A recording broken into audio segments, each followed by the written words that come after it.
ئەوان ئەڵێن لە کانونی یەکەم کە مانجی 12 ئەکات کە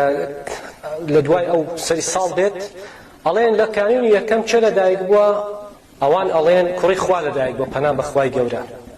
نەعوذ بالله ئەڵێن پێغەمبەر عیسا کە ئەڵێن ئەو کوڕی خوایە نەعوذ بالله ئەڵێن لە کانونی یەکەم لەدایک بووە و هەروەها لەو جەژنەدا چیتر دەرەکەوێتن بابانوئێل پێش ئەو تێت پاپانۆئێل یان سانتا کلۆز ئەو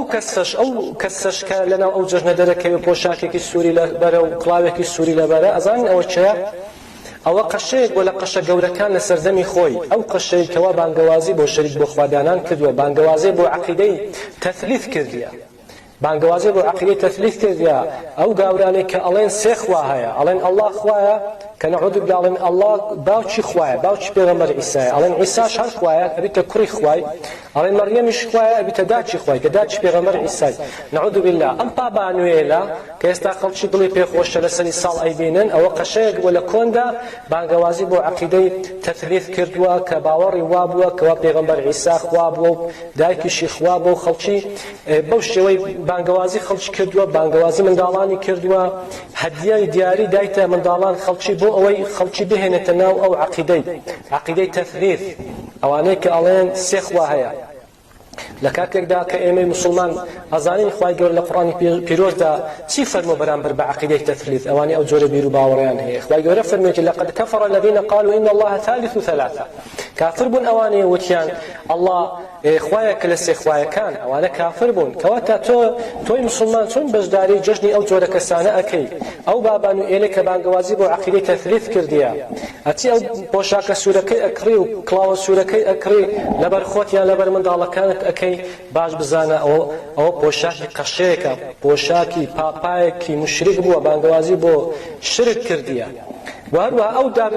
سنۆبەرەش پەیوەندی بە عەقیدە و بیر و باوەڕی ئەوان هەیە کاتێک ئەو دار سنۆبەرە ئەڕازێنەوە لەسەرەوە ئەستێرەیەک دائێنن و گڵۆپ و جەڕەس و شتی پێ هەڵەواسن ئەوە هەر هەموو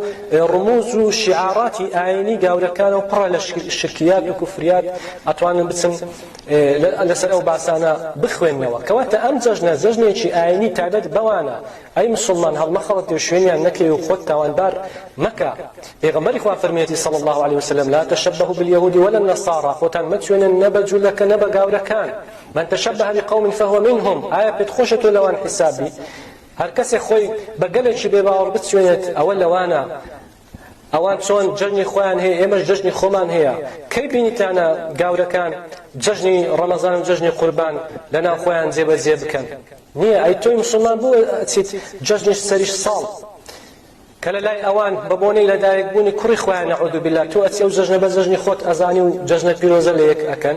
ئەوە جەژنی ئەوانە پەیوەندی بە تووە نییە تۆ هەیتە جەژنی ڕەمەزان و قوربان جەژنی تۆیە ئەو جەژنی ئەوانە نابێت تۆ ئەو جەژنە بە جەژنی خۆت بزانی یان بەشدار بکەی خۆت تاوانبار مەکە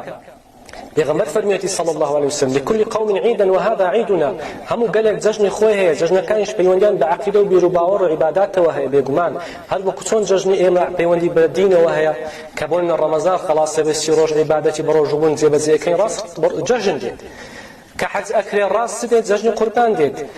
ئەوەی ئەوانیش هەمویان ئەو جەژنەکانیان هەمویان پەیوەندیان بە عەقیدە و بیر و باوەڕەوە هەیە بۆیە ئینسانی مسلمان ئاگادار بێتن باوەڕی بەو جەژنەی ئەوان نەبێت بە جەژنی خۆی نەزانێت و پێی دڵخۆش نەبێت و جەژنانە لە یەکتر نەکەن بە بۆنەی جەژنی سەری